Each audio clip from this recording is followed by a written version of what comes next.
सभी को हमारा चैनल माइनिंग चैनल जो है माइनिंग जयदेव में सबको वेलकम। तो आज हम थोड़ा एक्सीडेंट चैप्टर लेजिस्लेशन में जो होता है उसको लेके थोड़ा सा आलोकपात करेंगे। उसके साथ साथ एक्सीडेंट क्या है, एक्सीडेंट कौ प्रकार का होता है, इंजरी कौ प्रकार का होता है, उसके बारे में बताएंगे। उसके बाद वेंटिलेशन का सीरीज चल रहा है, वेंटिलेशन का प्रॉब्लम भी सॉल्व कराएंगे। तो पहले सभी को क्वेश्चन में यही आता है कि what is an accident. Accident क्या है ना, what is an accident. N accident is an unexpected event, माने जो प्रत्याशा नहीं है वैसे कुछ घटना घट गया है जो प्रत्याशा का रूप में नहीं है।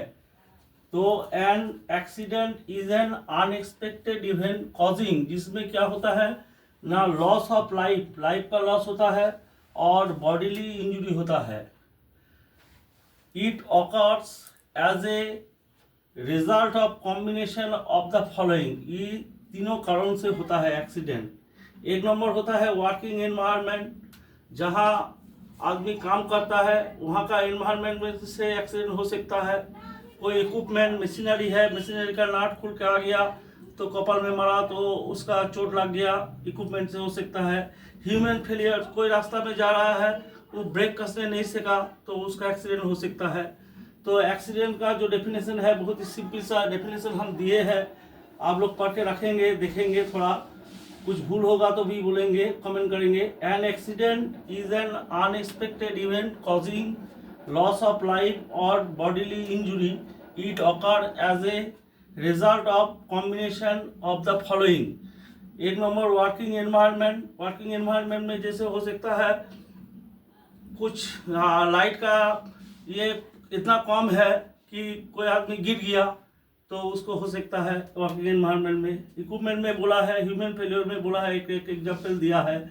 तो उसके बाद जो ये होता है आपको हम दिखाता है कि फैटल किसको बोलता है आपको। उसको बाद फैटल मेजर एक्सीडेंट, उसके बाद डिजास्टर किसको बोलता है उसको बारे में बोलेंगे। तो देखिए माइनिंग लैंग्वेज में फैटल जो होता है FATAL, fatal. If 1% death, if death of 1%, death of 1%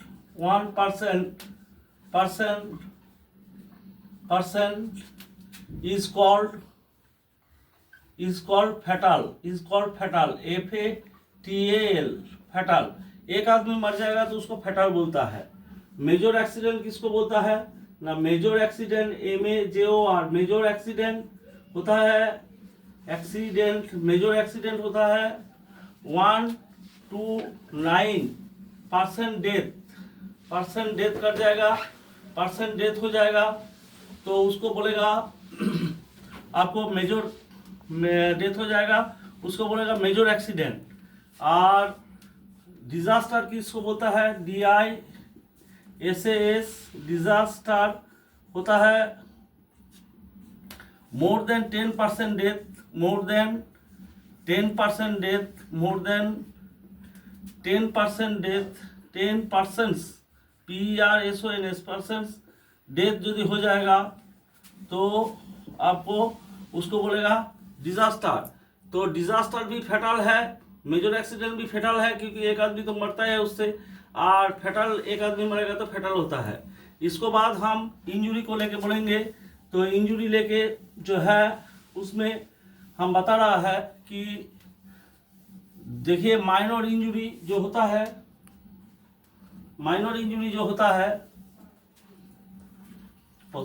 minor injury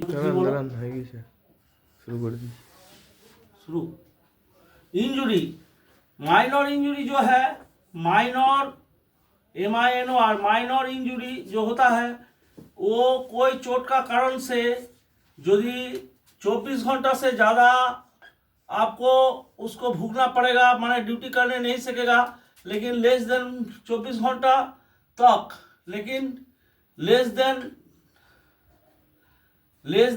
72 hours होगा, 72 आवर्स।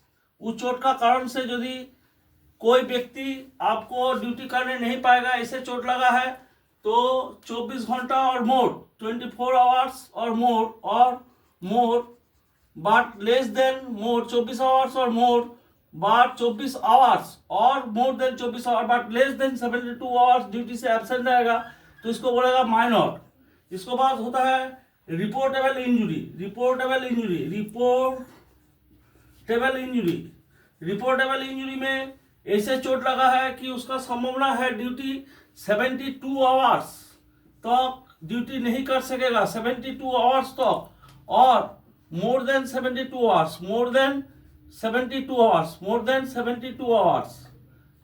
आवर्स ड्यूटी नहीं कर पाएगा उस चोट का कारण से जो चोट लगा है। लेकिन दिस इज नॉट ये लिखना जरूरी है, this is not serious bodily injury. ये सीरियस बॉडीली इंजुरी नहीं है, बॉडीली इंजुरी। और सीरियस बॉडीली इंजुरी क्या होता है ना, सीरियस बॉडीली इंजुरी होता है, देखिए हम संक्षेप में बोल रहा है, सीरियस बॉडीली इंजुरी होता है कि ऐसे इंजुरी जो शरीर का परमानेंटली कुछ लॉस हो जाएगा, हाथ का फ्लेंजेस टूट जाएगा, कान काला हो जाएगा, आंख में देखने नहीं सकेगा, पाँव का फ्लेंजेस टूट जाएगा, बैकबोन भांग जाएगा, बोन भांग जाएगा, ये सब जितना परमानेंट डिसकेपेबिलिटी आ जाएगा वर्किंग में, तो उसको बोलता है आपको सीरियस बॉडीली इंजुरी। तो ये वाला हो गया। उसके बाद वेंटिलेशन को एक तो प्रॉब्लम सॉल्व करके आज को वीडियो को इति देंगे।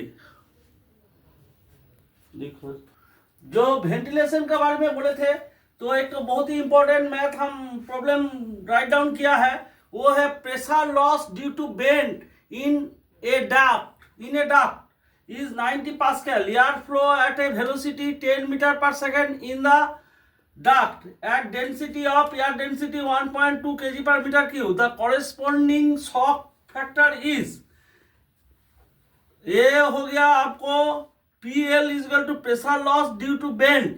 Bend मतलब ऑक्सिलरी फैन के देखे जो त्रिपल का माफिक ये रखता है, पाइप रखता है, उसी को बोलता है डक्ट।